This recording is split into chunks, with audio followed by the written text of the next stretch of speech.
से उत्तर प्रदेश के मुखिया, हमारे प्रणेता, मार्गदर्शक माननीय मुख्यमंत्री श्री योगी आदित्यनाथ जी।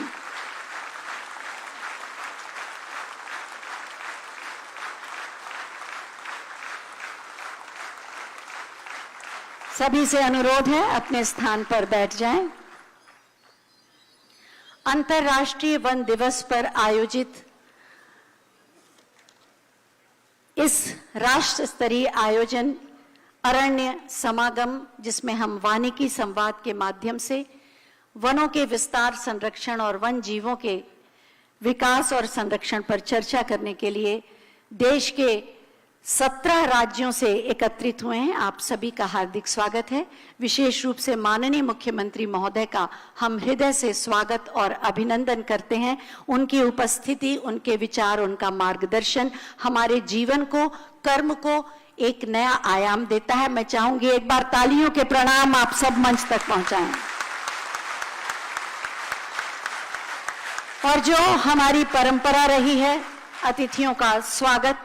सबसे पहले मैं माननीय वन मंत्री डॉक्टर अरुण कुमार जी से अनुरोध करूंगी कि हम सब की ओर से पूरे वन के समग्र रूप का एक बहुत ही सुंदर चित्र उन्हें अर्पित करें, जिसमें आप वृक्ष भी देखेंगे, वन्य जीव भी देखेंगे। और इस चित्र की एक खासियत है, इसमें बैटरी ऑपरेटेड है, जिसमें आप लाइट भी जलती है। ये लोग लाइट जला के लाए हैं। वन के नाम से जो कुछ हमारे मन मानस पर उभरता है वो सब इसमें है।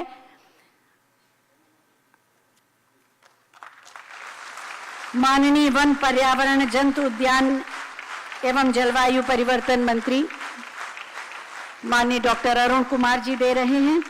माननीय राज्य मंत्री वन, पर्यावरण, जलवायु परिवर्तन श्री केपी मलिक जी भी एक स्मृति चिन्ह देकर उनका अभिनंदन करेंगे। वृक्ष सुंदर स्मृति चिन्ह, हस्तशिल्प का नायाब नमूना, जिसके लिए उत्तर प्रदेश जाना जाता है। बहुत बहुत धन्यवाद। और अब मैं प्रमुख सचिव पर्यावरण, वन एवं जलवायु परिवर्तन श्रीमती वी हेकाली झिमोमी जी से अनुरोध करूंगी कि वो माननीय वन मंत्री महोदय डॉक्टर अरुण कुमार जी को राम दरबार का ये चित्र, वही बैटरी ऑपरेटेड जिससे पूरे में प्रकाश हो जाता है, दें। प्रधान मुख्य वन संरक्षक और विभागाध्यक्ष श्री सुनील चौधरी जी से अनुरोध है कि वो वन राज्य मंत्री श्री केपी मलिक जी को स्मृति चिन्ह देकर सम्मानित करें। और आप सब एक बार जोरदार तालियों से पूरे मंच को प्रणाम करें। आपने देखा होगा आज सभागार के बाहर भी ऐसी व्यवस्था थी कि लग रहा था किसी सभागार में नहीं, हम किसी वन क्षेत्र में ही आ रहे हैं। इतनी सुंदर व्यवस्था थी और इस कार्यशाला का शुभारंभ भी कुछ ऐसे ही होगा। मैं माननीय मुख्यमंत्री महोदय से अनुरोध करूंगी कि हमारे समक्ष रुद्राक्ष का पौधा रोपित है, इसे जल कलश के माध्यम से सिंचित करने की कृपा करें। रुद्राक्ष जो हमारे जीवन में आध्यात्म का, संस्कृति का, प्रकृति का प्रतीक है, भक्ति और आस्था से इस पौध को हम देखते हैं और परमात्मा का आशीर्वाद हमें मिलता है, इन्हें सींचते हैं और इसे आगे बढ़ाते हैं। बहुत बहुत धन्यवाद माननीय मुख्यमंत्री महोदय। वन पर्यावरण के रक्षक, जीवन के संरक्षक मंच पर आसीन हैं माननीय राज्य मंत्री श्री केपी मलिक जी। हम उनसे अनुरोध करेंगे कि हम सब की ओर से अतिथियों का स्वागत करें।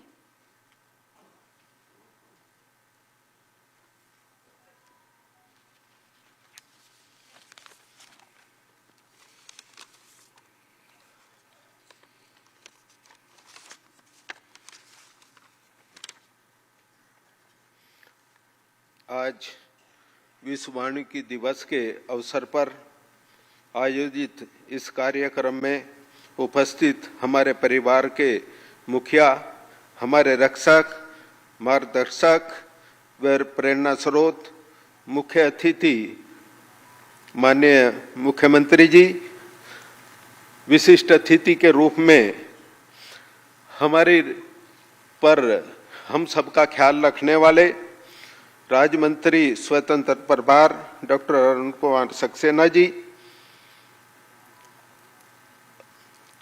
अवनीश अवस्थी जी, बी हेकाली झिमोमी, सुनील चौधरी जी, अनुराधा जी, ललित वर्मा जी के साथ साथ प्रभाकर जी के बहुत ही सम्मान के काबिल मेरे सामने बैठे हुए प्रकृति प्रेमियों, सर्वप्रथम तो आज के इस अवसर पर अपने आदरणीय मुख्यमंत्री जी का स्वागत करता हूं, अभिनंदन करता हूं। ये वन एक हरित प्रीति नहीं है, हरियाली नहीं है, ये जीवन रेखा है, क्योंकि इसमें से बहुत सारे चाहे जल हो, वायु हो, भोजन हो, ऐसे हमें मिलते हैं जिनसे जीवन चलता है। और ये जन्म से लेकर और मृत्यु तक अपना साथ देने का काम करते हैं। ये हमें जन्म तो नहीं दे सकते, पर जीवन इनके बगैर भी नहीं चल सकता, जीवन इन्हीं की बदौलत चलता है। एक आज जब पूरी दुनिया के सामने जलवायु परिवर्तन का संकट खड़ा है, ऐसे में इसका और भी महत्व बढ़ जाता है। अभी हमारे भारतवर्ष में पेड़ पौधे वन की पूजा की जाती है और हम भाग्यशाली हैं कि हमें आदरणीय मुख्यमंत्री जी के रूप में ऐसे गार्जियन मिले जिनका प्रकृति से विशेष प्रेम है, जिनके मार्गदर्शन में, जिनकी कृपाओं की वजह से, जिनकी चेतना की वजह से पिछले 9 वर्षों में हमने 242 करोड़ पौधे लगाकर एक इतिहास रचा। इतना ही नहीं, आदरणीय मुख्यमंत्री जी की चेतना और प्रेरणा की वजह से एक ही दिन में 37 करोड़ 21 लाख पौधे लगाकर हमने फिर विश्व में एक पहचान बनाने का काम किया, जो इस उत्तर प्रदेश की जनसंख्या से भी 1.5 गुना है। आदरणीय मुख्यमंत्री जी, आपने इस उत्तर प्रदेश को उत्तर प्रदेश से उत्तम प्रदेश बनाने की जो पहचान पूरे प्रदेश में बनाई, एक कानून व्यवस्था की जो पहचान पूरे देश में बनाई, उसका लाभ मानव जीवन को नहीं, पेड़ पौधे, पक्षी और वन्यजीवों को भी मिला। आप ही की प्रेरणा थी। कहीं टाइगर को सुरक्षित और अच्छी जगह रखने के लिए आपने जगह निर्धारित कराई। यहां तक कि गिद्ध, जिनकी तरफ किसी का ध्यान भी नहीं था, उसको भी एक अच्छा आसरा देने का एक आपने जगह निर्धारित कराई। वन जीव के साथ साथ जो पहचान हमारी उत्तर प्रदेश ने में इस प्रदेश में बनाने का काम किया, वो उस राह पर है कि उत्तर प्रदेश से उत्तम प्रदेश और उत्तम प्रदेश से सर्वोत्तम प्रदेश बढ़ने की तरफ हम हैं। वैसे भी कहावत है कि एक पेड़ 10 बेटों के समान है, और जो ये वृक्षारोपण है, ये आने वाली पीढ़ी के लिए एक उपहार है, और इस उपहार को आने वाले जनरेशन के लिए, पीढ़ी के लिए जितना हम देंगे, आने वाला कल हम उतना ही सुधारने का काम करेंगे। आपका ज्यादा समय न लेते हुए इस पूरे प्रकरण से जुड़े हुए, उस पूरी व्यवस्थाओं से जुड़े हुए अपने सभी अधिकारी गणों का, कर्मचारी गणों का, और जो प्रकृति प्रेमी हमारे बीच में आज अलग अलग प्रदेश से आए हैं, उनकी प्रशंसा करता हूं और ये उम्मीद रखता हूं कि जो अब तक आपने माहौल दिया, उससे बेहतर माहौल आने वाले दिनों में आदरणीय मुख्यमंत्री जी के नेतृत्व में हम देने का काम करेंगे। इन्हीं शब्दों के साथ जय हिंद, जय भारत। बहुत बहुत धन्यवाद माननीय। और अब समय है वन विभाग द्वारा प्रकाशित कॉफी टेबल बुक्स के विमोचन का। मैं माननीय मुख्यमंत्री महोदय से अनुरोध करूंगी कि इनका विमोचन करें। 2 वर्गों में है, पहले वन्य जीव से जुड़ी पुस्तकें और उसके बाद वन विभाग की। पहली है Pilibhit tiger reserve coffee table book. सभी अतिथियों के समक्ष भी रखी है, आप ले सकते हैं। 2 साल की मेहनत से 50 से अधिक देश विदेश के फोटोग्राफरों के फोटो से सुसज्जित है।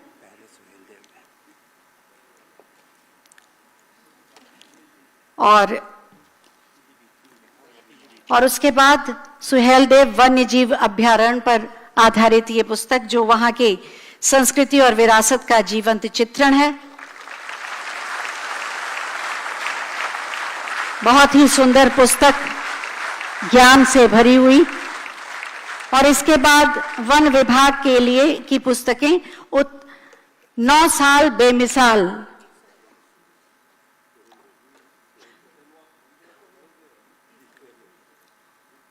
सुहेलदेव वन्य जीव अभ्यारण्य,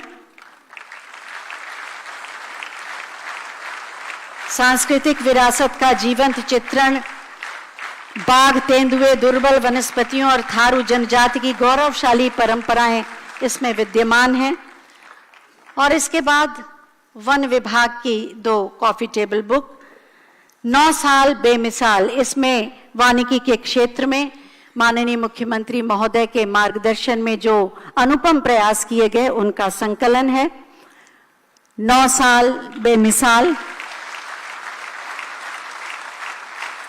और दूसरी पुस्तक है उत्तर प्रदेश में हरियाली के कीर्तिमान, विश्व रिकॉर्ड्स का ये संकलन। माननीय मुख्यमंत्री महोदय के मार्गदर्शन में अनेक रिकॉर्ड बने हैं। वृक्षारोपण एक जन आंदोलन के रूप में आगे चला है। बहुत बहुत धन्यवाद माननीय मुख्यमंत्री महोदय। वन विभाग द्वारा वृक्षारोपण और अन्य वानिकी कार्यक्रमों और कार्यों के बारे में एक छोटी सी फिल्म बनाई गई है, आइए देखते हैं। इसका अनावरण करेंगे माननीय मुख्यमंत्री महोदय बटन दबाकर, और इसी के साथ ये फिल्म शुरू हो जाएगी।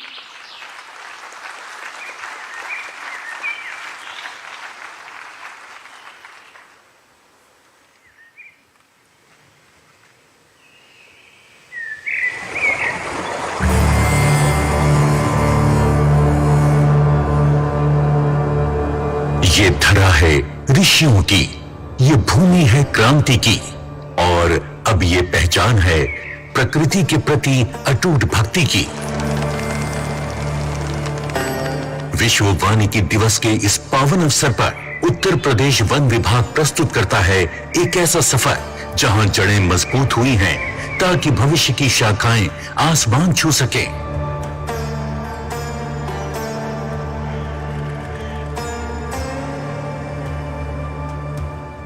मुख्यमंत्री श्री योगी आदित्यनाथ के मार्गदर्शन में उत्तर प्रदेश ने पर्यावरण संरक्षण को जन आंदोलन का रूप दिया है। उनके नेतृत्व में हरित विकास को प्रदेश की प्राथमिकता बनाया गया है। विकास पुरुष के रूप में उनकी पहचान ने वनों को केवल संरक्षित ही नहीं किया, बल्कि उन्हें प्रदेश की समृद्धि का सशक्त आधार भी बनाया है। श्री योगी आदित्यनाथ के मार्गदर्शन में जहां पहले चुनौतियां थी, आज वहां हरियाली की चादर बिछ चुकी है। रिकॉर्ड तोड़ पौधारोपण अभियानों से लेकर अवनत भूमि के कायाकल्प तक हमने केवल पेड़ नहीं लगाए, हमने भविष्य बोया है। जन भागीदारी को सशक्त करने के लिए ग्रीन चौपाल जैसी पहल शुरू की गई, जहां ग्राम समाज और वन विभाग मिलकर प्रकृति की रक्षा का संकल्प ले रहे हैं। ये आयोजन 26,000 ग्राम पंचायतों में किया गया है। श्री योगी आदित्यनाथ के नेतृत्व में पिछले दशक में 3.38 लाख एकड़ हरित आवरण की वृद्धि हुई है, जो प्रदेश की हरित प्रतिबद्धता का प्रमाण है। प्रदेश की 1901 पौधशालाओं में 50 करोड़ उच्च गुणवत्ता के पौधे तैयार किए गए हैं। वृक्षारोपण के इस महाअभियान के लिए वन विभाग के 5000 वनकर्मी श्री योगी आदित्यनाथ जी के आह्वान पर कंधे से कंधा मिलाकर चल रहे हैं।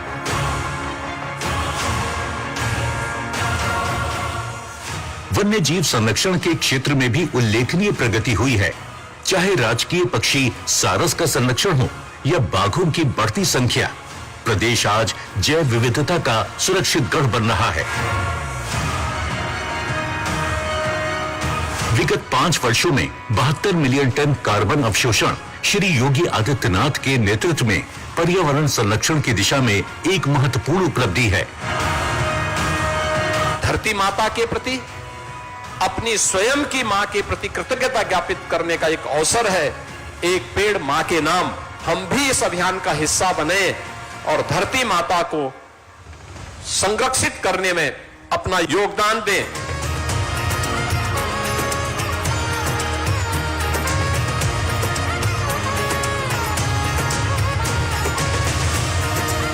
आज उत्तर प्रदेश परंपरा और तकनीक का संगम है। ई ग्रीन वॉच और ड्रोन तकनीक के माध्यम से हर पौधे की निगरानी की जा रही है। यह संकल्प प्रधानमंत्री नरेंद्र मोदी के पंचामृत दृष्टिकोण से प्रेरित है और श्री योगी आदित्यनाथ के नेतृत्व में प्रकृति और विकास के संतुलन का मार्ग प्रशस्त कर रहा है।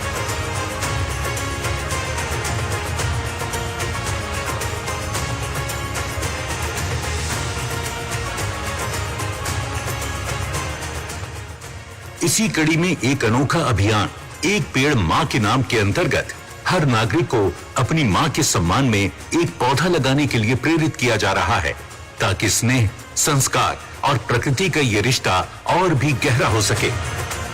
ये यात्रा अभी थमी नहीं है। श्री योगी आदित्यनाथ के नेतृत्व में हरित उत्तर प्रदेश का संकल्प अब एक जन आंदोलन बन चुका है।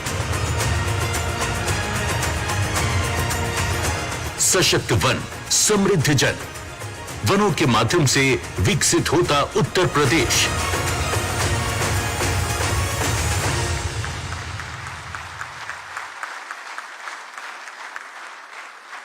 अभी आपने इस फिल्म के माध्यम से देखा कि किस तरह से माननीय मुख्यमंत्री महोदय के मार्गदर्शन में हम निरंतर आगे बढ़ते जा रहे हैं हरियाली की ओर।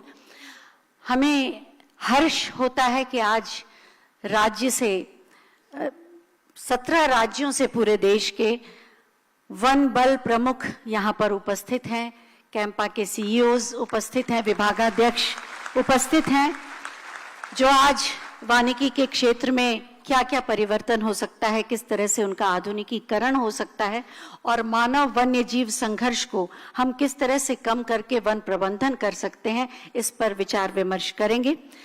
और अब समय है माननीय वन मंत्री डॉक्टर अरुण कुमार जी के उद्बोधन का। मैं अनुरोध करूंगी अपने विचार प्रकट करें। धन्यवाद।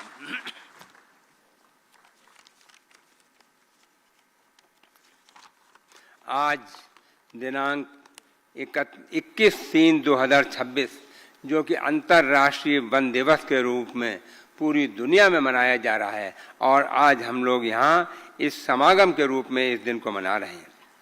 और सबसे खास बात यह है, आज के हमारे मुख्य अतिथि परम आदरणीय मेरे संरक्षक आदरणीय योगी आदित्यनाथ जी, जिन्होंने 9 वर्ष के कार्यकाल में उत्तर प्रदेश को बीमारू राज्य की श्रेणी से बाहर निकाल के उत्तम प्रदेश बना दिया है और सर्वोत्तम प्रदेश बनाने की राह पर हमारे प्रदेश को खड़ा कर दिया है।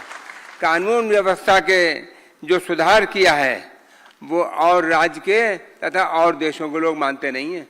बोले यूपी में और कानून व्यवस्था सुधर जाए, ये मुमकिन नहीं है, इतनी खराब हालत थी आज से 10 साल पहले। तो मैं कहूँगा योगी जी ने जो काम किया उसका कोई मुकाबला नहीं है। यहाँ उपस्थित मेरे सहयोगी मंत्री, बहुत ही सम्मानित आदरणीय केपी मलिक जी, जो माननीय राज्य मंत्री वन एवं पर्यावरण हैं, आदरणीय अवनीश अवस्थी जी, जो जहीं मुझे कोई दिक्कत होती है मैं फॉरेस्ट के मामले में उनसे जरूर राय करता हूँ, वो बहुत होशियार आदमी है, मैं उनका विशेष सम्मान करता हूँ। श्रीमती बी हैकाली झमोमी, जो हमारी प्रमुख सचिव वन एवं पर्यावरण हैं, और उन्होंने अभी हाल में ही चार्ज लिया है और इतनी तेजी से काम करना शुरू किया है, मैं उनका विशेष सम्मान करता हूँ।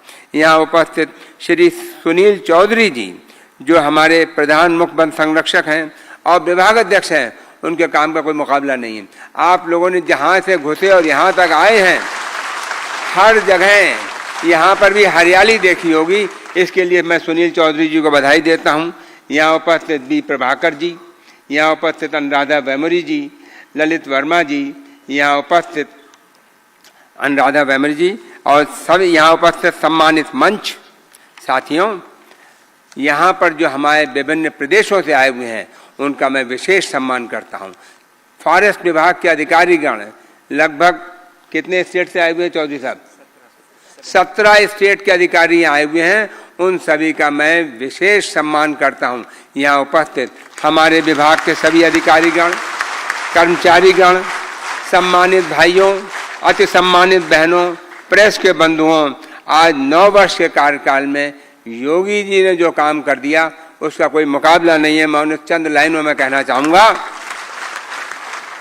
आदरणीय मुख्यमंत्री जी ने भ्रष्टाचार मिटाया, सुशासन लाया, नए उत्तर प्रदेश का नक्शा बनाया, न पूछो क्या पाया क्या खोया, नौजवानों ने रोजगार पाया, महिलाओं ने सम्मान पाया, किसानों ने उपज का बढ़ा हुआ दाम पाया, व्यापारियों और उद्योगपतियों ने रंगदारी से छुटकारा पाया, बीमारों ने मुफ्त इलाज पाया। इन 9 वर्षों में उत्तर प्रदेश में आत्मसम्मान पाया। आत्मसम्मान सबसे बड़ी चीज है। इससे पहले उत्तर प्रदेश का नवयुवक कहीं बाहर नौकरी पे जाता था, बंबई जाए या कहीं जाए, लोग जरा दूसरी निगाह से देखते थे कि ये उत्तर प्रदेश का है, जरा संभाल के रहियो। यहाँ तो जो BA पास है, MA पास है, आधे से ज्यादा नकलते पास होते थे, बोले जरा देख लेना इसे।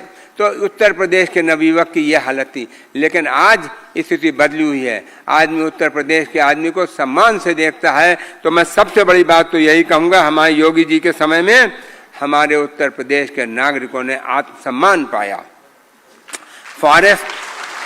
फॉरेस्ट एंड इकोनॉमी विषय पर आधारित इस कार्यशाला में विभिन्न प्रदेशों के फॉरेस्ट के सीनियर ऑफिसर्स अपने प्रदेशों में किए जा रहे उत्कृष्ट कार्यों तथा प्रयासों से मॉडर्नाइजेशन ऑफ फॉरेस्ट फोर्स, मतलब आपके स्टेट्स में जो काम हो रहा है मॉडर्नाइजेशन ऑफ फॉरेस्ट फोर्स को, और हमारे यहाँ जो काम हो रहा है, आप अपना तबादला ख्याल करेंगे, एक दूसरे से एक्सचेंज ऑफ व्यूज करेंगे तथा वन क्षेत्र के आसपास मानव जीवन संघर्ष रोकने में एक दूसरे से बात करके एक नई योजना बनाएंगे। क्योंकि मानव जीवन संघर्ष को रोकने में हम लोगों ने काफी रोके हैं, फिर भी अभी भी हो रहे हैं, और स्टेट्स में भी हो रहे हैं। और लोगों ने क्या काम किया, हमने क्या काम किया, इसको एक दूसरे से सीखें। और मानव जीवन संघर्ष को रोकना हमारे विभाग का प्रमुख कार्यों में से एक है।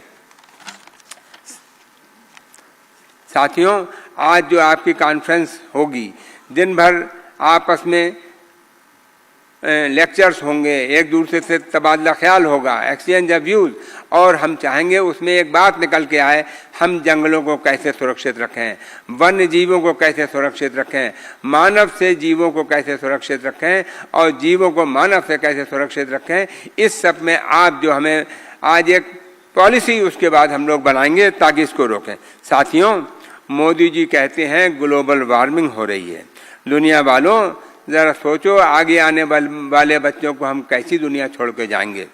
ग्लोबल वार्मिंग की वजह से, कि ग्लोबल वार्मिंग की जो मेन वजह है वो है एटमॉस्फेयर में कार्बन डाइऑक्साइड का बढ़ना, और कार्बन डाइऑक्साइड दूर करने का एकमात्र नेचुरल तरीका है पेड़ लगाओ। मोदी जी कहते हैं एक पेड़ माँ के नाम, एक पेड़ माँ के नाम। योगी जी आह्वान किया, पेड़ लगाओ पेड़ बचाओ। हम बिना भोजन के 13 दिन तक जिंदा रह सकते हैं, बिना पानी के 3 दिन तक जिंदा रह सकते हैं, बिना ऑक्सीजन के 3 मिनट नहीं रह सकते। तो ऑक्सीजन इतनी जरूरी चीज है, और ऑक्सीजन हमें मिलती है पेड़ों से। तो पेड़ हमारे जीवन के लिए सबसे बहुमूल्य चीज देते हैं, वो है ऑक्सीजन। दुनिया की सबसे बड़ी चीज है माँ, माँ से बड़ी चीज कोई नहीं होती। और जीवन के लिए ऑक्सीजन से ज्यादा जरूरी चीज दूसरी नहीं होती। हमारे मोदी जी ने दुनिया की सबसे बड़ी चीज माँ और दुनिया की सबसे बड़ी चीज ऑक्सीजन दोनों को जोड़ दिया। बोले यही है सब कुछ, दुनिया इसी पे है। और इसी बात के बाद हमारे मुख्यमंत्री जी का कहना, पेड़ लगाओ पेड़ बचाओ। हमारी आम जनता, छात्र, नौजवान, सरकारी अधिकारी कर्मचारी, किसान, मजदूर, नौजवान सभी लग गए, व्यापारी, इंडस्ट्रियलिस्ट सब लग गए पेड़ लगाओ पेड़ बचाओ अभियान पे। और पिछले 9 साल में 242 करोड़ पेड़ लगा दिए गए, जो कोई मामूली बात नहीं है। आज दुनिया इस बात को मान रही है कि 9 साल के अंदर 242 पेड़ लगाना आसान काम नहीं है। बहुत से लोग तो ये कहते हैं भाई इतने पेड़ लगा दिए गए यूपी के अंदर, वाकई में एक बड़ा काम है और दुनिया आज इस बात को मान रही है। हमारा ग्रीन कवरेज जो पहले काफी कम था, आज 9.96% हो गया है। हमारे 9 साल में लगे हैं 242 करोड़ और इससे पहले की 10 साल की सरकार में लगे कुल 50 करोड़ पेड़। अंदाजा लगाइए कहाँ 50 करोड़ कहाँ 242 करोड़, 5 गुने से ज्यादा पेड़ 9 साल में लग गए। किसानों ने भी पेड़ लगाने में महत्वपूर्ण योगदान दिया। हमारे मुख्यमंत्री जी का कहना, हर खेत पर मेड़, हर मेड़ पर पेड़।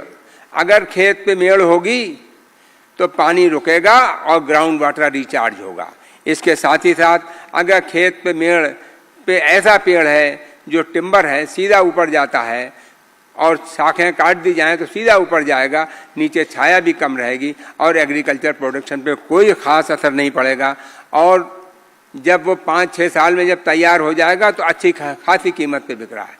और हमारे यहाँ टिम्बर के दाम अब काफ़ी अच्छे दाम में मिल रहे हैं। तो मैं कहूँगा किसानों को खेत की मेड़ पे पेड़ लगाने से, जहाँ किसान का कोई खास खर्चा नहीं, पेड़ पानी अपने आप ले लेगा, खाद उसे अपने आप मिल जाएगी। तो इस तरह से किसान को कार्बन क्रेडिट का फायदा मिलेगा। और मैं यही कहूँगा, आम के आम गुठलियों के दाम। किसान को बहुत फायदा है अपने खेत की मेड़ पे लगाने पे। इस वर्ष भी हमारा 35 करोड़ का लक्ष्य है और हमें पूरी उम्मीद है अपने माननीय मुख्यमंत्री जी के कुशल निर्देशन में हम 35 करोड़ से ज्यादा एक दिन में 35 करोड़ पेड़ लगाएंगे। और ये दुनिया का एक रिकॉर्ड है। पिछली बार भी हमने 36 करोड़ से ज्यादा पेड़ एक दिन में लगाए थे। हमारा वन आवरण पिछले वर्षों में 3,38,000 एकड़ बढ़ा है, जो अपने आप में एक मिसाल। 3,38,000 एकड़ का वन आवरण और वृक्षावरण में वृद्धि हुई है। ये कहना है forest survey institute of Dehradun द्वारा प्रकाशित रिपोर्ट। पूरे देश में जो बढ़ा है उसमें उत्तर प्रदेश में इतना बढ़ा है और देश के अंदर दूसरे नंबर वन आवरण अगर बढ़ा है तो वो उत्तर प्रदेश का बढ़ा है। वन्य जीवों की संख्या में भारी वृद्धि हुई है। हमारे हर जंगल के अंदर वन्य जीव काफ़ी तादाद में बढ़े हैं। बाघों की संख्या जो 2018 में 173 थी वो बढ़कर 205 हो गई है। हाथियों की संख्या जो 2017 में 232 थी अब बढ़कर 352 हो गई हैं।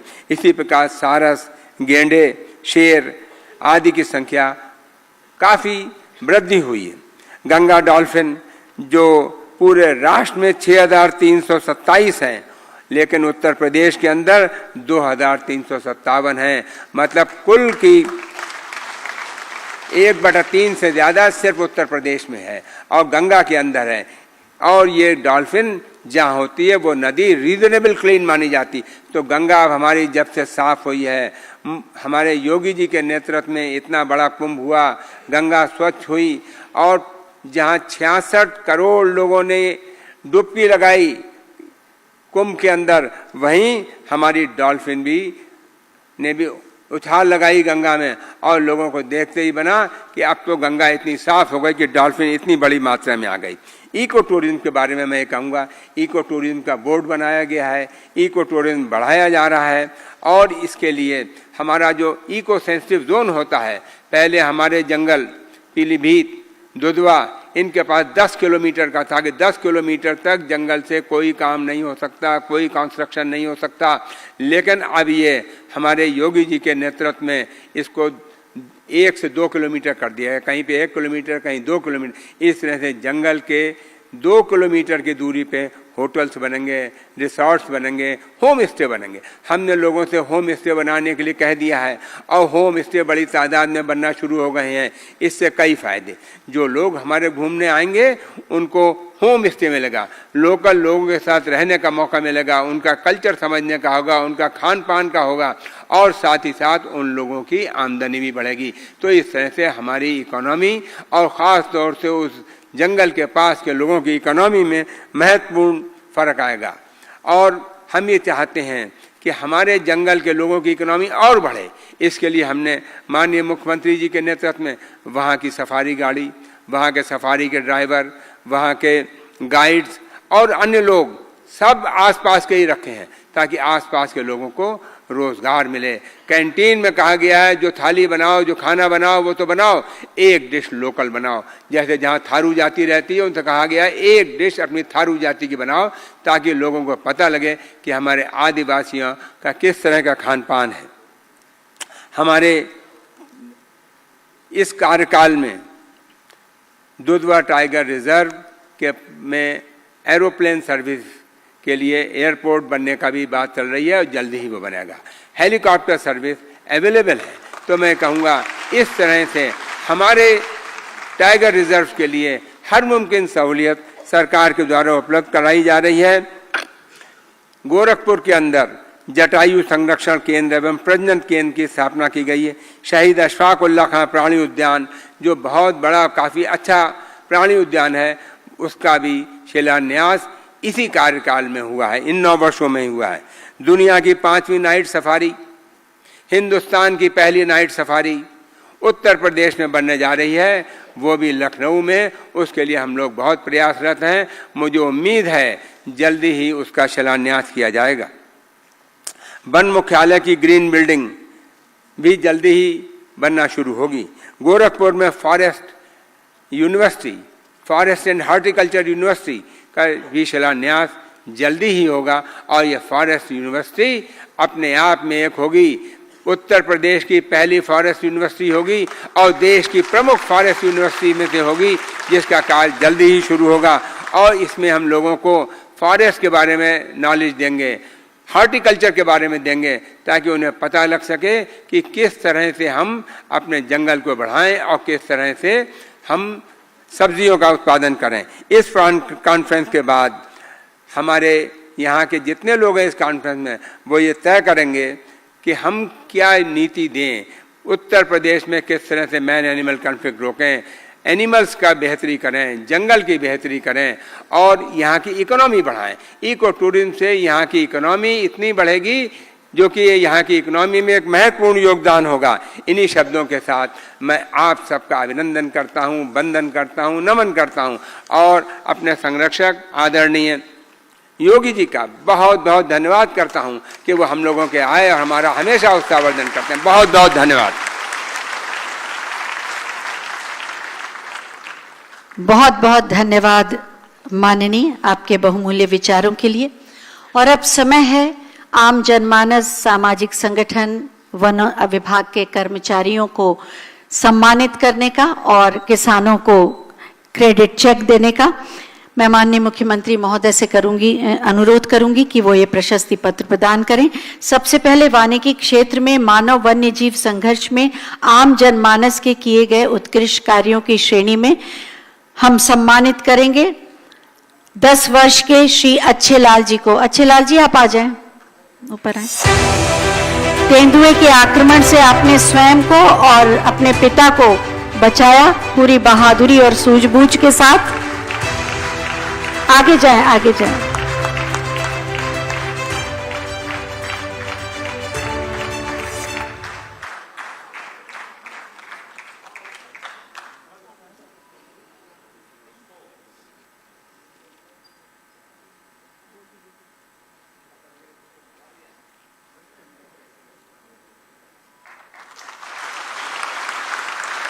सुश्री तनु सिंह प्रयागराज से 18 वर्षीय, इन्होंने बहुत ही साहस का परिचय दिया। इनके घर में तेंदुआ घुस आया था और सूझबूझ से उसे बंद कर दिया कमरे में और सुरक्षित रेस्क्यू करने में योगदान दिया।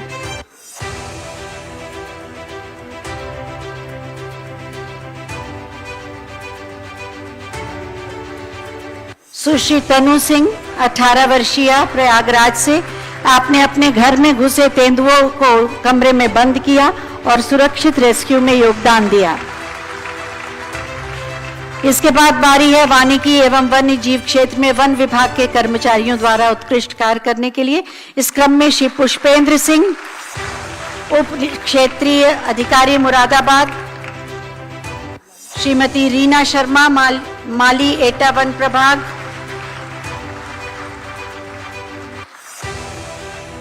श्री सुनील कुमार गौड़,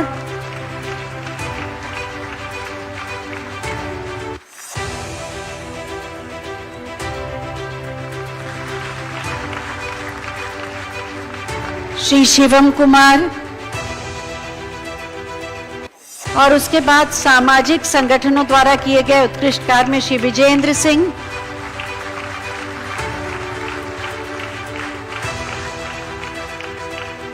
श्री सत्येंद्र श्रीवास्तव और कार्बन क्रेडिट प्रोजेक्ट के अंतर्गत कार्बन क्रेडिट चेक, आप सब जानते हैं, श्री ईश्वर चंद जी को 49 लाख रुपए की धनराशि किसानों को दी गई है। उन्हीं में से ये 2 किसान जिन्हें ये जो वर्तमान समय में वृक्ष बन चुके हैं, इनमें से इन लोगों को प्रतीक स्वरूप दिया जा रहा है। मेरा नाम सुनीता देवी है, गांव के गंगा। सुश्री सुनीता जी, ये आपको पौधे लगाने का विचार कैसे आया? विचार आया है कि मेरे कोई करने वाला नहीं रहा, इसीलिए पेड़ लगा दिया है। जी। 39 लाख की धनराशि बहुत सारे किसानों को दी गई है। इसमें से 2 किसान प्रतीक स्वरूप यहाँ पर बुलाए गए हैं। बहुत बहुत धन्यवाद माननीय। वृक्षारोपण को एक जन आंदोलन बनाकर वनावरण में अभूतपूर्व वृद्धि करके उत्तर प्रदेश को हीट वेव से ग्रीन वेव की ओर ले जाकर एक सशक्त, समृद्ध, हरे भरे उत्तर प्रदेश का निर्माण कर रहे हैं माननीय मुख्यमंत्री श्री योगी आदित्यनाथ जी। मैं बहुत ही आदर के साथ माननीय मुख्यमंत्री महोदय से अनुरोध करूंगी कि हमारा मार्गदर्शन करके हमें अनुग्रहित करें। आप सबकी जोरदार तालियों के प्रणाम के साथ।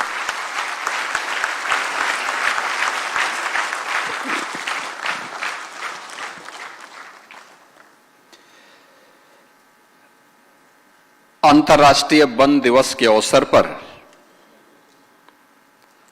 आयोजित आज के इस राष्ट्रीय अरण्य समागम राष्ट्रीय वानिकी संवाद कार्यक्रम में समारोह में उपस्थित उत्तर प्रदेश सरकार में मंत्रिमंडल के मेरे सहयोगी, वन और पर्यावरण विभाग के मंत्री डॉक्टर अरुण कुमार सक्सेना जी, विभाग के राज्य मंत्री श्री केपी मलिक जी, मुख्यमंत्री कार्यालय के सलाहकार श्री अवनीश अवस्थी जी,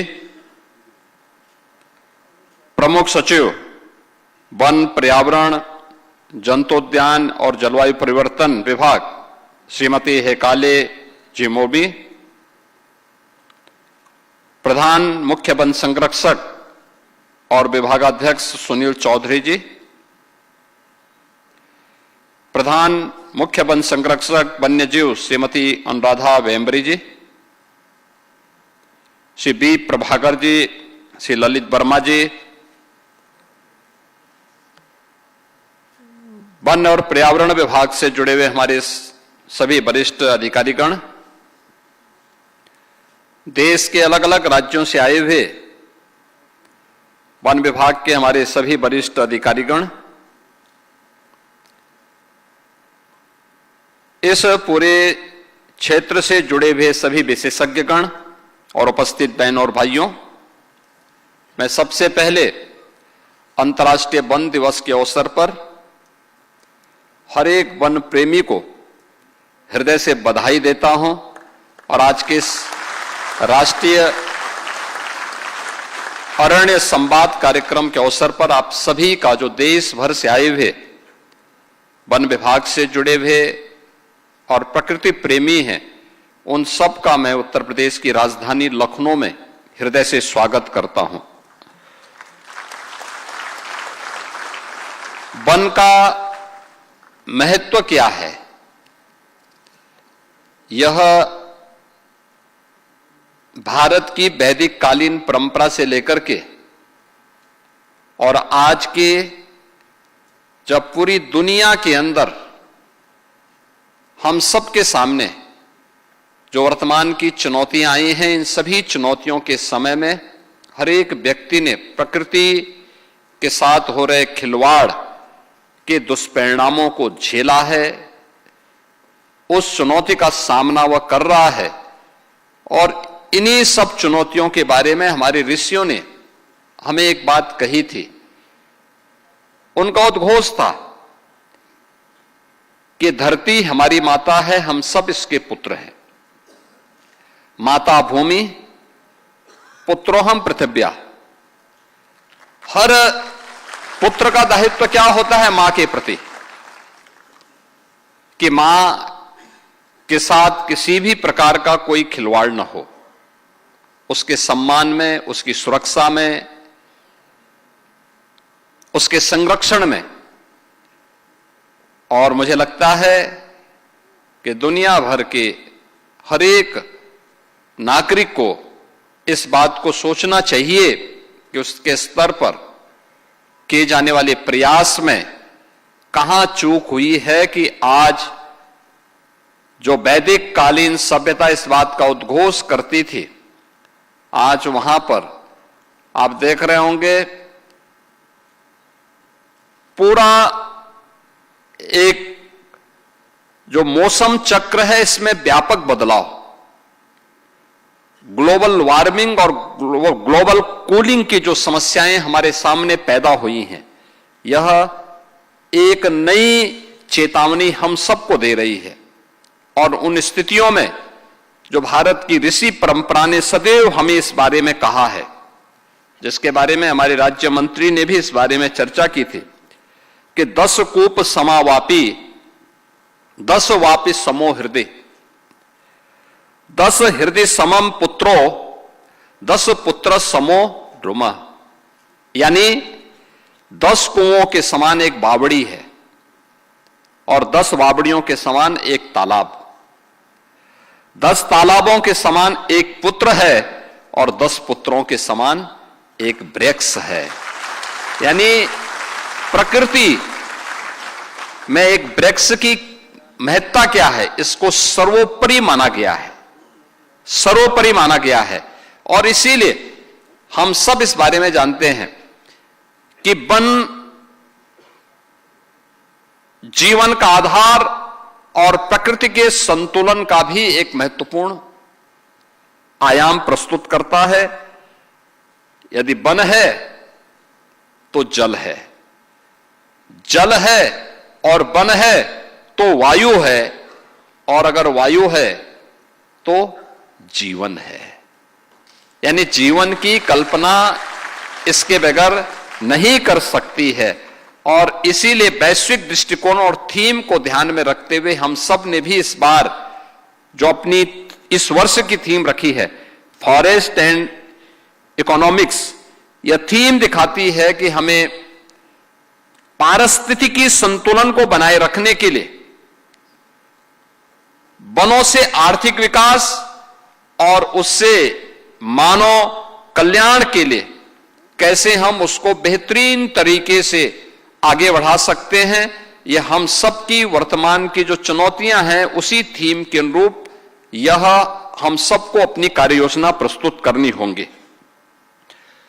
मुझे प्रसन्नता है इस बारे में कि पिछले 9 वर्षों में उत्तर प्रदेश के अंदर आदरणीय प्रधानमंत्री जी के मार्गदर्शन में हम लोगों ने अपने वन आच्छादन को बढ़ाने में सफलता प्राप्त की है। यह एक प्रयास है और मेरा मानना है कि इस प्रयास में हमें सफलता प्राप्त तब हुई जब हम लोगों ने इसे जन आंदोलन बनाने का कार्य किया। ये केवल वन विभाग का कार्यक्रम नहीं बन पाया था। मेरा मानना है कि जब भी कोई अभियान जन आंदोलन बनता है तो उसमें सफलता प्राप्त होती है, क्योंकि उसमें समाज उसको लीड करता है, सरकार पीछे रहती है, विभाग पीछे रहता है, उसको देखता है, वॉच करता है, उसको सपोर्ट करता है। परिणाम हम सबके सामने आते हैं। जब सरकार आगे होती है, विभाग आगे होते हैं, पब्लिक पीछे होती है, परिणाम नहीं आ सकते, क्योंकि किसी की जवाबदेही नहीं होती। हमने पिछले 9 वर्षों में जो सफलता प्राप्त की है, इस सफलता के पीछे का आधार था कि हमने इसको जन आंदोलन बनाया, जिसमें समाज आगे था, सरकार पीछे थी। सरकार का काम सपोर्ट करना था, समर्थन करना था, उन बैरियर्स को हटाना था जो वनाच्छादन को बढ़ाने में कहीं ना कहीं जो अवरोध थे, बैरियर थे, उनको हटाने में सरकार सपोर्ट कर रही थी। मुझे याद है जब हम लोगों ने पहले वर्ष इस बारे में कहा था वन महोत्सव के अवसर पर कि हमें व्यापक पैमाने पे वृक्षारोपण करने हैं। कुल 5.5 करोड़ वृक्षारोपण हो पाए थे और हमें नर्सरी के लिए वन विभाग के पास इतनी नहीं थी। निजी नर्सरियों पर निर्भर रहना पड़ा था, निजी उद्यानों पर निर्भर रहना पड़ रहा था। हम खरीद रहे थे, किसी प्रकार से लोगों से हम सहयोग ले पा रहे थे। और मुझे प्रसन्नता है कि हम लोगों ने गत वर्ष जब वन महोत्सव के अवसर पर प्रदेश में वृक्षारोपण के कार्यक्रम को आगे बढ़ाया और 37 करोड़ वृक्ष एक ही दिन में प्रदेश भर में लगाए थे, तो हमारे पास इसके लिए अच्छे लगभग 8-8, 10-10 फुट के पेड़ मौजूद थे, जिनको हम वृक्षारोपण के रूप में लगा रहे थे। और इनकी संख्या अब 5 करोड़ नहीं थी, बल्कि हमारे पास 50 करोड़ नर्सरी मौजूद थी। और इस वर्ष भी हमने 35 करोड़ का जो लक्ष्य रखा है, एक दिन में, महीने भर में बढ़कर के 40-45 तक जाता है। तो आदरणीय प्रधानमंत्री जी की प्रेरणा से एक पेड़ मां के नाम, इस एक पेड़ मां के नाम का कार्यक्रम के जो लक्ष्य रखा है, अभी से हमारे पास नर्सरी भी, मैं इसकी एक बैठक एक दिन इससे पहले रिव्यू कर रहा था, 50 करोड़ वृक्षारोपण के लिए हमारे पास नर्सरी वर्तमान में मौजूद है। और यह प्रदेश के वनाच्छादन को बढ़ाने में मदद करेगी और इसके माध्यम से हम लोग प्रदेश के अंदर उस व्यापक कार्य योजना को आगे बढ़ाने में, जो प्रदेश की जिम्मेदारी बनती है, सबसे बड़ी आबादी का राज्य, आज वह उस लक्ष्य को तेजी के साथ आगे बढ़ा रहा है। चुनौती हमारे सामने तब थी जब हम लोगों ने इस दौरान अपने इंफ्रास्ट्रक्चर को बहुत तेजी के साथ आगे बढ़ाया। स्वाभाविक रूप से बहुत सारी जगह पेड़ काटने पड़े होंगे, बहुत सारी जगह हम लोगों ने इंफ्रास्ट्रक्चर के नाते पेड़ों को शिफ्टिंग भी की होगी, और भी व्यापक पैमाने पे काम हुआ। उत्तर प्रदेश वर्तमान में ये मान करके चलिए कि लगभग 2 लाख करोड़ का अपना कैपिटल एक्सपेंडिचर खर्च कर रहा है लगातार पिछले कुछ वर्षों से। देश के अंदर सर्वाधिक धनराशि है ये।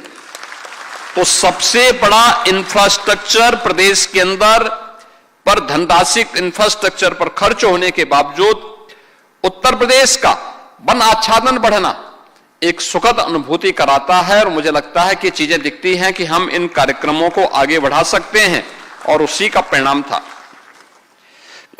कि हम लोगों ने पिछले 9 वर्ष में 242 करोड़ वृक्षारोपण करने में सफलता प्राप्त की है, और अब यह बढ़कर के लगभग 10% तक पहुंच चुका है। हमारा यह मानना है उत्तर प्रदेश का वन आच्छादन उतना होना चाहिए जितना देश की आबादी यूपी के अंदर रहती है, यानी लगभग 16 से 17% तक पहुंचाने के इस कार्यक्रम को हमको आगे बढ़ाना होगा।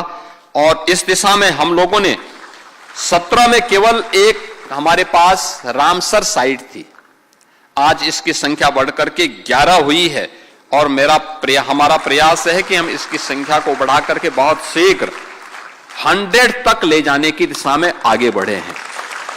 और मेरा मानना है कि वन विभाग थोड़ा भी प्रयास कर लेगा, यह आज की आवश्यकता है। रामसर साइट टूरिज्म की दृष्टि से भी, वन्य जीवों की दृष्टि से भी, पक्षियों की दृष्टि से भी महत्वपूर्ण साइट तो होनी ही है, साथ साथ वाटर कंजर्वेशन की दृष्टि से भी वो इसकी एक बड़ी भूमिका हो सकती है। और अगर हम उसको रामसर साइट घोषित करेंगे तो कम से कम भूमाफियाओं के कब्जे से वो मुक्त रहेगी और वहां पर आसानी से इसका कंजर्वेशन करने में हम आगे बढ़ पाएंगे।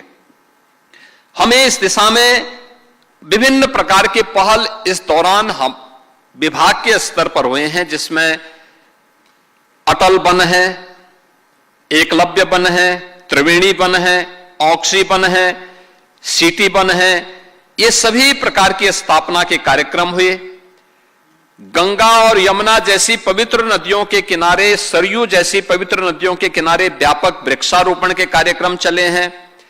एक्सप्रेसवे और राजमार्गों के दोनों तटों पर बड़े पैमाने पर हम लोगों ने उपयुक्त प्रजाति के वनों के रोपण के कार्यक्रम को आगे बढ़ाया है और प्रदेश इस दिशा में तेजी के साथ आगे बढ़ने का काम किया है।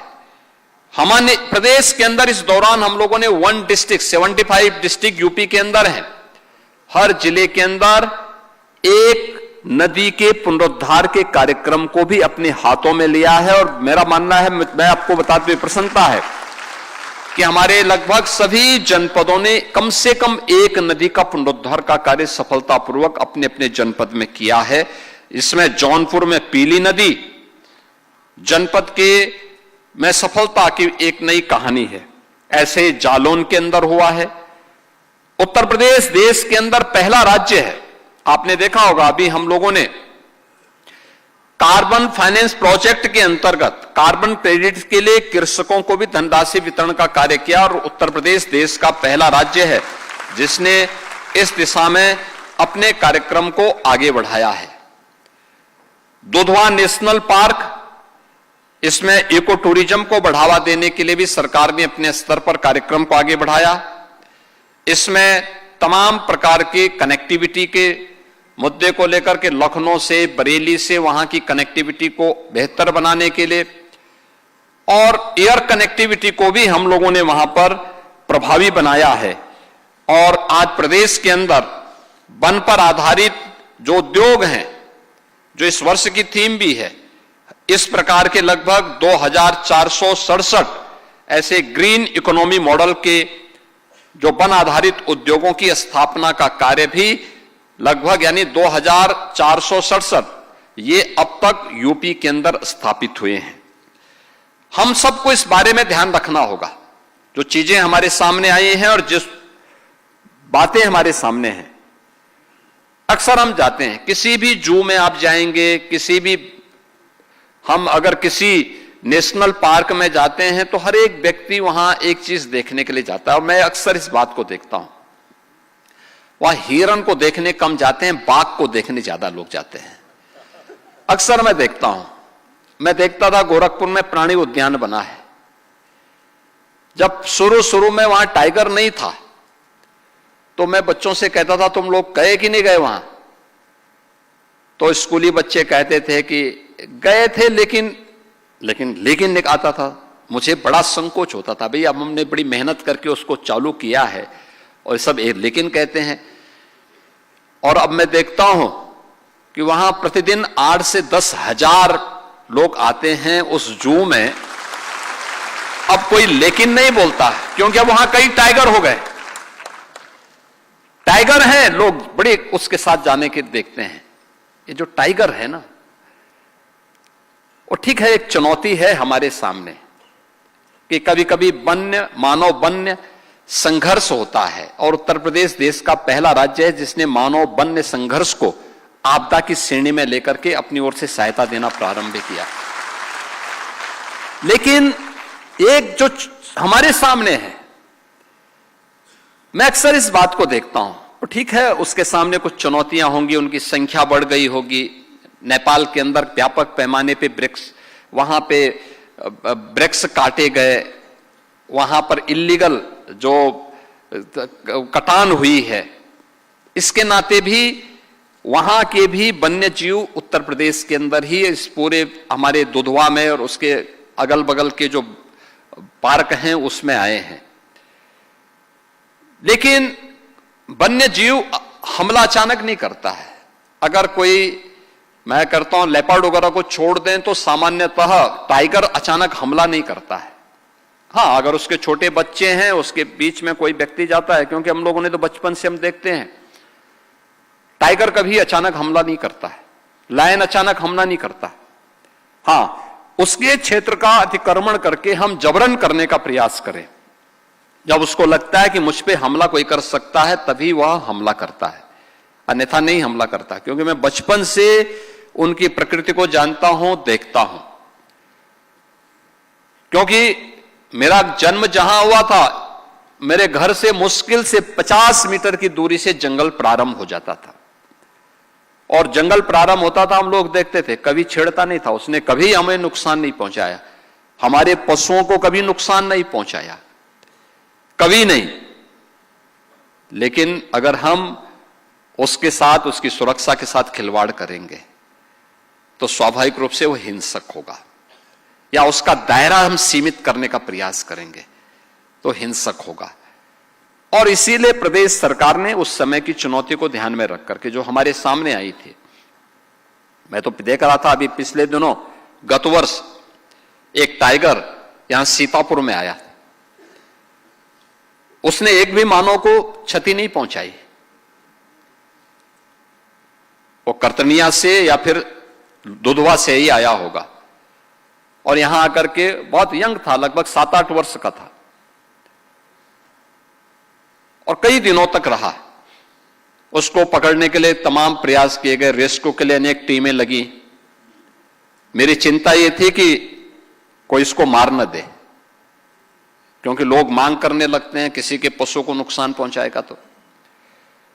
और मैं लगातार उसकी मॉनिटरिंग करता था यहां से, भाई देखो उसको नुकसान ना हो, और रेस्क्यू करके उसको गोरखपुर जू ले जा रहे थे। मैंने कहा जू में क्यों ले जा रहे हो, 7 वर्ष का है, उसको वापस जंगल में छोड़ दो, भाई दुधवा में, कर्तनिया में छोड़ करके आओ उसको।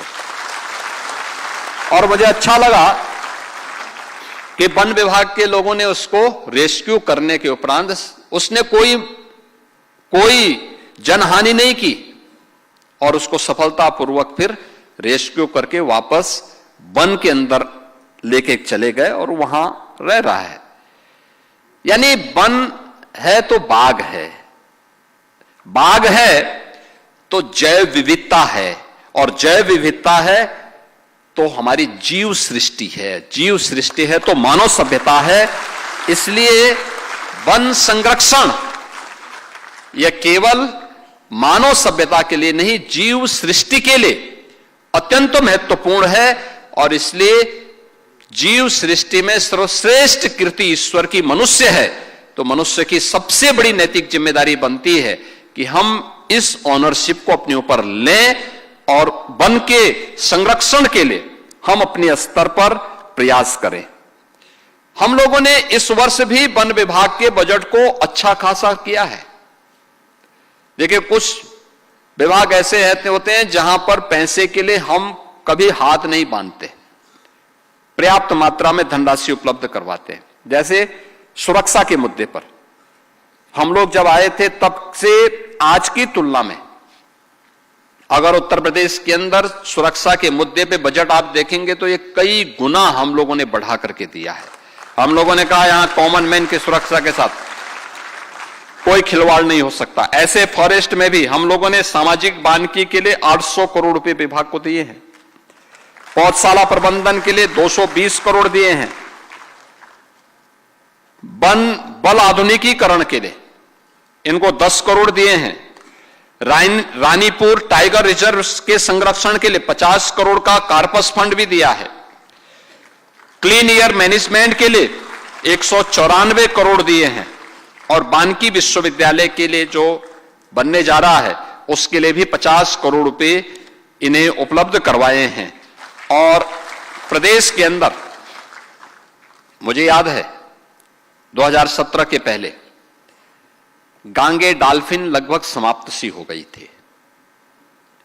आदरणीय प्रधानमंत्री जी की प्रेरणा से आज देश के अंदर नमामि गंगे परियोजना के बाद गांगे डॉल्फिन फिर से देखने को मिल रही है। और मुझे बताते हुए प्रसन्नता है कि जो नदी डॉल्फिन जनगणना हुई थी 23 में, देश के अंदर 6,327 डॉल्फिन में से अकेले उत्तर प्रदेश में 2,397 उत्तर प्रदेश में ये पाई गई। जटायु संरक्षण केंद्र के रूप में हम लोगों ने रेड हेडेड जो जटायु था, गिद्ध था, उसका संरक्षण का केंद्र गोरखपुर में बनाया है और सफलतापूर्वक वहां पर वह संचालित है। उत्तर प्रदेश देश के अंदर कार्बन नेट कार्बन के लक्ष्य को प्राप्त करने के लिए जो कार्य प्रारंभ किया है, उसमें हमारी जो इलेक्ट्रिक व्हीकल पॉलिसी है वह बहुत अच्छी बनी है और यह देश के अग्रणी राज्यों में उत्तर प्रदेश की गिनती होती है। इसमें एक इलेक्ट्रिक व्हीकल के मैन्युफैक्चरिंग की यूनिट उत्तर प्रदेश में इसी लखनऊ में हम लगा चुके हैं और प्रदेश के अंदर वर्तमान में हम 7 सिटी में तो पब्लिक ट्रांसपोर्ट के लिए मेट्रो का संचालन कर रहे हैं। देश की पहली रैपिड रेल उत्तर प्रदेश के अंदर संचालित हो रही है और पब्लिक ट्रांसपोर्ट के लिए हम लोगों ने प्रदेश के अंदर 700 से अधिक इलेक्ट्रिक बसेज उपलब्ध करवाई हैं और देश के अंदर सर्वाधिक ई रिक्शा भी उत्तर प्रदेश के पास मौजूद हैं, जहां पर ये चीजें तेजी के साथ आगे बढ़ी हैं। प्रदेश के अंदर नेट जीरो के इस लक्ष्य को प्राप्त करने की दिशा में जो अन्य कार्य प्रारंभ हुए हैं, इनमें अयोध्या जो हमारी पौराणिक सिटी है, इसको हमने सोलर सिटी के रूप में डेवलप करने का काम प्रारंभ किया है। 18 अन्य जो म्युनिसिपल कॉरपोरेशन है, इनको भी सोलर सिटी के रूप में विकसित करने की दिशा में सरकार के द्वारा कार्य प्रारंभ हुआ है।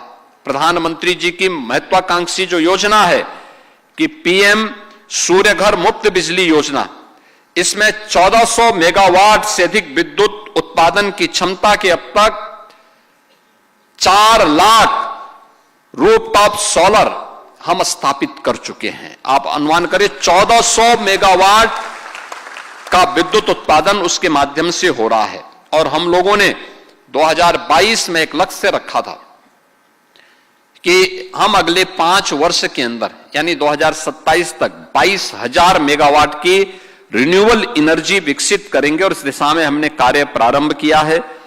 उत्तर प्रदेश ग्रीन हाइड्रोजन नीति 2024 भी, इसके लिए भी हम लोगों ने 2 सेंटर ऑफ एक्सीलेंस के लिए धनराशि की व्यवस्था की है।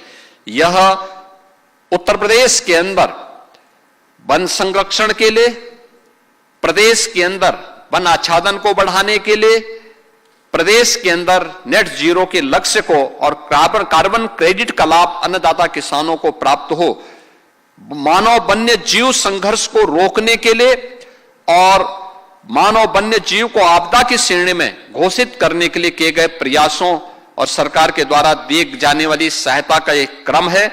आज मैं आप सबसे इस बारे में कहूंगा। अभी जुलाई मास में हमारा फिर से वन महोत्सव का कार्यक्रम होगा और हम सबकी जिम्मेदारी बनती है कि हर व्यक्ति कम से कम एक पेड़ मां के नाम अवश्य लगाएं। यह हमारी अपनी मां के प्रति भी और धरती माता की प्रति भी एक कृतज्ञता ज्ञापित करने का एक माध्यम हम सबको प्राप्त होगा।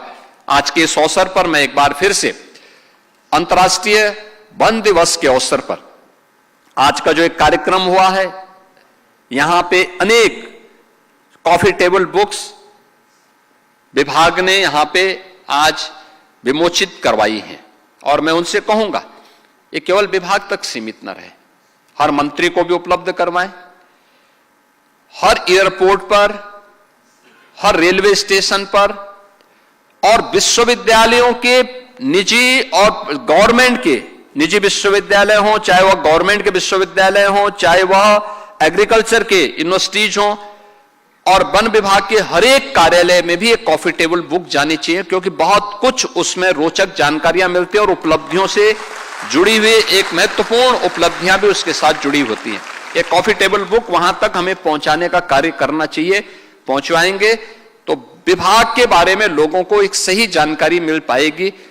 यहां पे जिन बच्चों को, जिन लोगों को उपलब्ध यहां पे सम्मान दिया गया है, जिन्होंने कार्बन क्रेडिट के लिए जिन किसानों ने अच्छा काम किया है, ऐसे हमारे पास एक लंबी श्रृंखला है। उन किसानों को निरंतर हमारा संवाद होना चाहिए और नए किसानों को इसके साथ हमें जोड़ने की कार्रवाई को भी प्रोत्साहित करना चाहिए।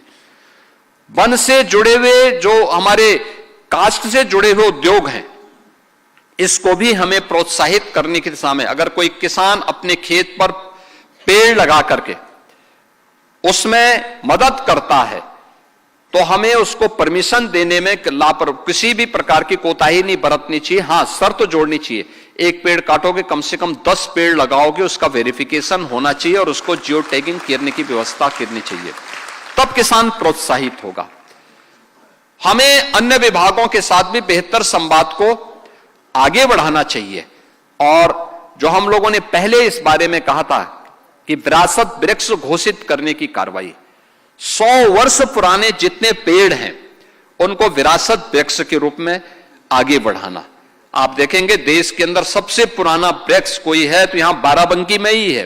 5000 वर्ष पुराना उसका इतिहास है, इसी बाराबंकी में मौजूद है। पारिजात का है और इतना पुराना है। ऐसे ही मैं जब गोरखपुर में जाता हूं, हमारे मंदिर कैंपस में 2 पेड़ ऐसे हैं, यानी एक पेड़, जिस पेड़ के नीचे भारत सेवाश्रम संघ के संस्थापक स्वामी प्रणवानंद जी ने 1912 में, यानी आज से 114 वर्ष पहले दीक्षा ली थी गोरखमी पीठ में आकर के, उसी पेड़ के नीचे उन्होंने दीक्षा ली थी। वह पेड़ आज भी उसी रूप में आम का पेड़ है और उसी रूप में ऐसे फैला हुआ है। आप सोचो, उस समय भी वह पेड़ ऐसे ही था। जो पुराने चित्र दिखते हैं, पुराने चित्र जो बने हैं उसी रूप में बने हैं। और आप आश्चर्य करेंगे कि उस पेड़ में आज भी एक ही पेड़ है, शाखाएं अलग अलग हैं और कई वैरायटी के आम आते हैं उसमें आज भी। आप सोचो, 1912 में भी वह फल दे रहा था और आज भी फल देता है। कहीं मिलेगा ऐसा पेड़? यानी 1912 में भी फल दे रहा था, आज भी फल दे रहा है। मैंने अब उसके लिए एक वाटिका तैयार की, वहां पर उसको बचाने के लिए मेरे गुरुजी ने भी की थी कि उसकी जो टहनियां थी बहुत फैल रही थी, वजन पड़ रहा था, उसको सपोर्ट करने के लिए फिर उसको आगे बढ़ाया गया। सपोर्ट करने के लिए हम लोगों ने नीचे से उसको सपोर्ट दिया। आज भी वह वैसे ही पड़ा हुआ है, एकदम आध्यात्मिक वातावरण वहां देखने को मिलता है। ऐसे वहां पे कुछ पीपल हैं, बरगद हैं, एकदम ऐसे लगता है जैसे उनका आशीर्वाद हम सब के ऊपर ऐसे बरस रहा हो। आप सोचो, कई पीढ़ियों को उन्होंने देखा है, कई पीढ़ियों को देखा है। ये विरासत के वृक्ष, इनका संरक्षण करना, इनको काटने से बचाना, ये हम लोगों को जागरूक करेंगे तो लोग जागरूक होंगे, इस अभियान के साथ जुड़ेंगे। आज का ये जो यहां पर आज उत्तर प्रदेश वन विभाग के द्वारा अरण्य संवाद का कार्यक्रम अंतर्राष्ट्रीय वन दिवस के अवसर पर आयोजित किया गया है। 17 राज्यों के वन विभाग के अधिकारी और पर्यावरण से जुड़े हुए प्रकृति प्रेमी आज इस कार्यक्रम में आए हैं। अवश्य इस दिशा में हम वर्तमान की उन चुनौतियों का सामना करने के लिए कैसे ठोस पहल आगे बढ़ा सकते हैं, इस दिशा में आप लोग इस पहल को, एक सार्थक पहल को आगे बढ़ाने में अपनी महत्वपूर्ण भूमिका का निर्वहन करेंगे। महत्वपूर्ण सुझाव उत्तर प्रदेश को भी देंगे, इस विश्वास के साथ इस पूरे कार्यक्रम के प्रति मैं अपनी शुभकामनाएं देता हूं। धन्यवाद। जय हिंद। बहुत बहुत धन्यवाद माननीय, आपके प्रेरणादायी उद्बोधन और बहुमूल्य मार्गदर्शन के लिए। निश्चित रूप से आपके बताए सूत्र हमें आगे बढ़ने में प्रेरणा देंगे, बल देंगे। इसी के साथ ये उद्घाटन सत्र का कार्यक्रम अब संपन्न होता है। हम बहुत आभारी हैं माननीय मुख्यमंत्री महोदय के। आपका सानिध्य, आपकी उपस्थिति हमें प्रेरणा देती है। तालियों के प्रणाम से ही उन्हें विदा दें।